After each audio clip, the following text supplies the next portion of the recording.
People say you have to have a lot of passion for what you're doing, and it's totally true. And the reason is because it's so hard that if you don't, any rational person would give up.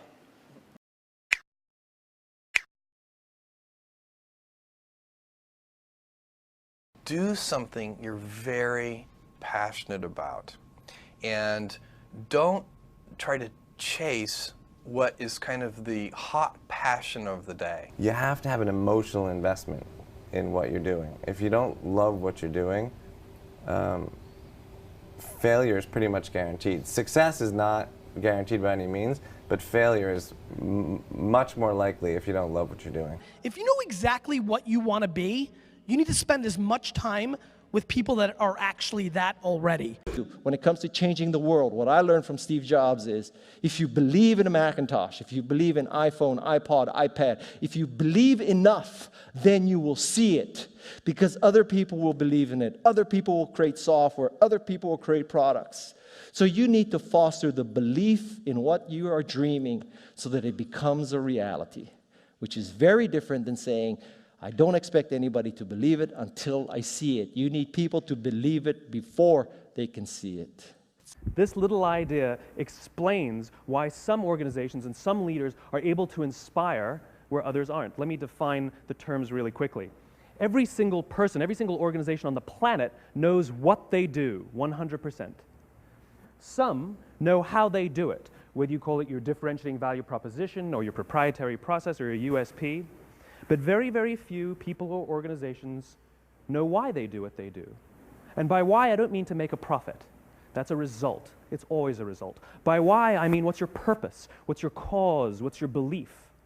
Why does your organization exist? So when we see a kid with a lemonade stand, it's different than when we see a vending machine selling lemonade, even if it's exactly the same product, because the story around it is what people are paying for. So when I meet small business people, all I ask them is not what's their balance sheet, but what's their story. Why should I pick you? Why do I care about what you're doing? And if you start giving me all this inside baseball statistics about why you're 2% better than some other competitor, I'm already glazed over, because that's not part of the way I see the world. Like, you don't have to be the best, but you have to be dangerous, right? You have to learn just enough to be dangerous, to build an idea, concept it, and show it to the world. And then it turns out there are lots of other people, including all 170 employees that work at Instagram, who are much better at doing all that stuff than I am.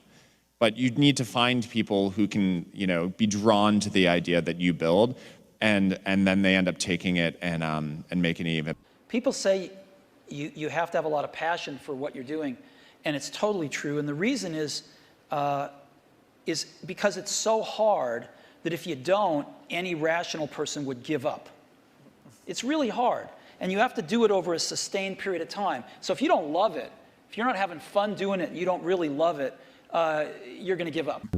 A company is simply a group of people, and as a leader of people, you have to be a great listener, and you have to be a great motivator, you have to be very good at praising and looking for the best in people. People are no different from flowers. If you water flowers, they flourish. If you praise people, they flourish, and that's a critical attribute of a leader. So many things go wrong when you're starting a company, and often I think people ask, what mistakes should you avoid making?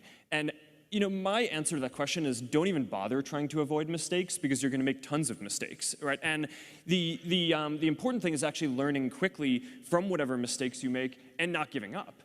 Right, and I mean, there are things every single year of Facebook's existence that could have killed us or made it so that it just seemed like moving forward and making a lot of progress just seemed intractable, but you just kind of bounce back and you learn, and nothing is impossible. You just have to kind of keep running through the walls.